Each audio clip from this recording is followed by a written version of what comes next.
What's going on, you guys? Welcome on back to the channel. Now, it's been a little bit now since we talked about One Piece over here, about 2 months if memory serves.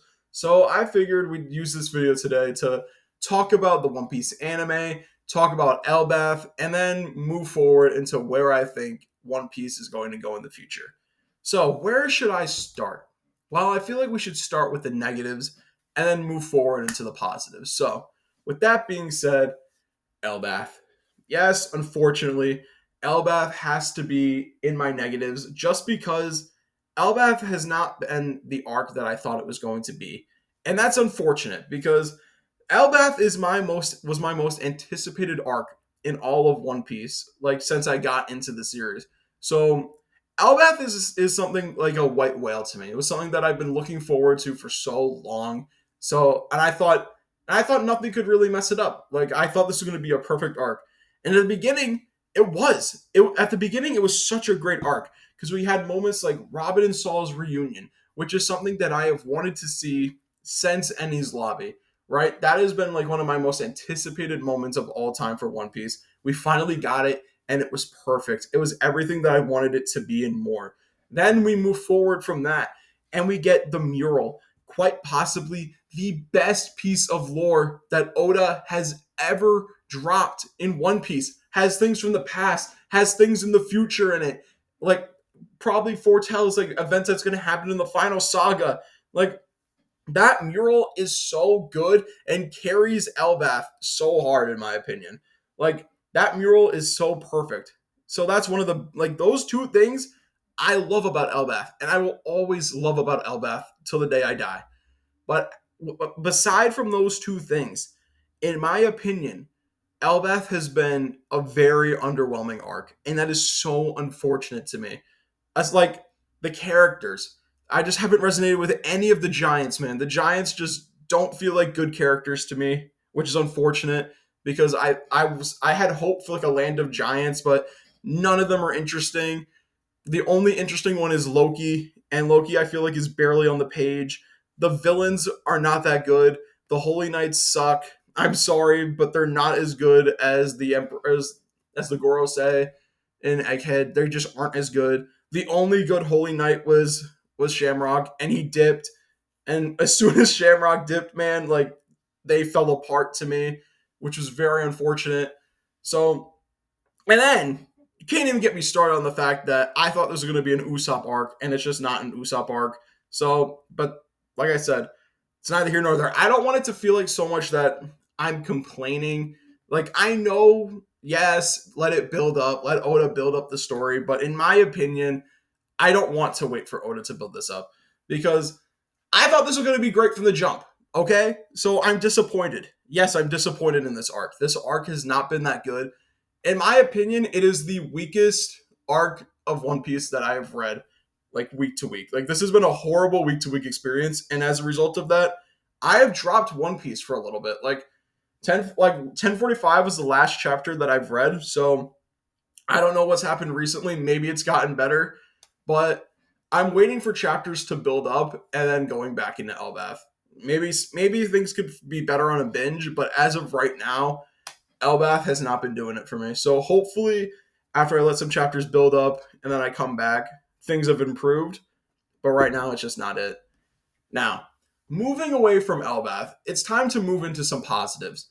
And those positives are the One Piece anime, dog. The One Piece anime is quite possibly the best it has ever been right now, man.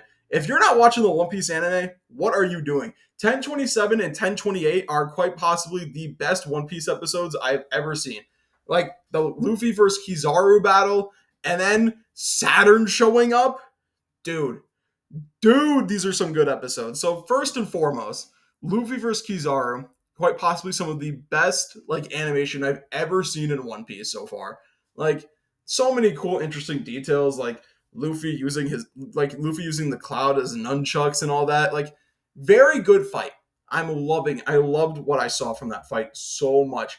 Like I could talk about Luffy versus Kizaru all day, but I don't want that to be the whole video. But very great fight, and I'm very much so looking forward to how the anime tackles more stuff like this in the future. If this is what they did for Luffy versus Kizaru, man, I'm really looking forward to see what happens next. But then Luffy versus Kizaru wasn't even the only fight of that episode.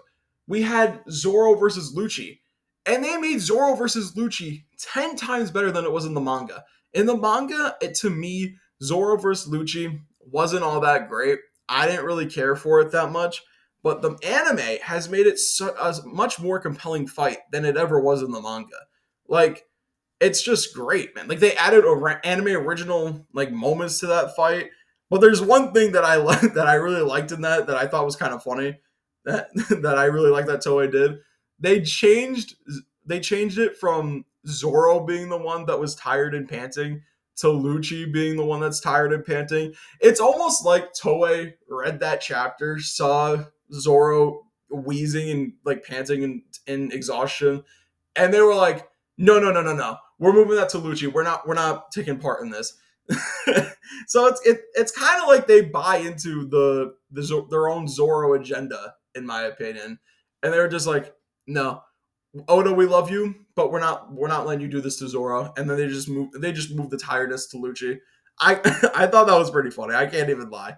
Like that made me chuckle when I first saw it come out.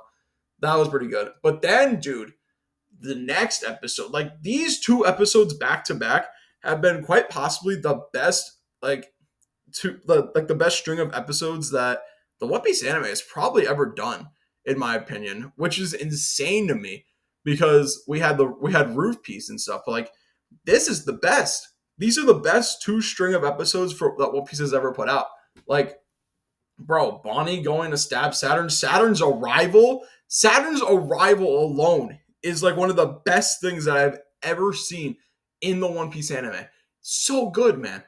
Like, you could feel the dread, you could feel the horror in that moment of Saturn showing up. Toei did an excellent job of making this moment like feel like a cataclysmic event. I love that because in the manga, yes, it was great. It was clearly a spectacle on the page, but I always wanted more from it, right? So the fact now that the anime took that and elevated it tenfold, man, like the music choice, like the animation, the way they portrayed Saturn's true form, it all was just perfect. And this alone has me so excited for the future. And manga readers, if you know, you know, that gives me hope for later on in the arc. I'll just say that right now. I have so much more hope for that one panel than I ever did before. Like, this is gonna be peak. But now that we officially have like Bonnie stabbing Saturn, it's official. We're about to be in the Kuma flashback. We are about to be in the best era of the One Piece anime. If you're not watching the One Piece anime, if you have been watching, get back into it. Strap back in. This is about to be the best stretch of One Piece anime episodes of all time. If you've been a fan of the anime for a while, you know this is something that we've been waiting for a very long time. The Kuma flashback is about to be the best thing that has ever graced the One Piece anime. All right, strap the hell in. We are not going to get a single bad episode. It's all going to be bangers. They had 6 months to work on this flashback, bro. It's about to be one of the best things that they've ever put out in terms of production, in terms of everything. I'm so excited to see what they cooked up for this flashback because in my opinion in the manga, the flashback does seem to like falter a little bit near the end, but that's more so because Oda had to get eye surgery. So I've always wondered how the anime would like potentially fix some of the stuff near the tail end of that arc. If they can fix a lot of it, peak. It's about to be peak, bro. But aside from that, where do I think the One Piece anime is going to go in the future? Well, after we get done with Egghead in the anime, I do think that the One Piece anime has the potential to fix a lot of the problems that I have with Elbaf. I feel like a lot of the stuff that I have problems with in Elbaf can be rectified with an anime adaptation, like things with like pacing and stuff like that. That's pretty much where I think it could go from there.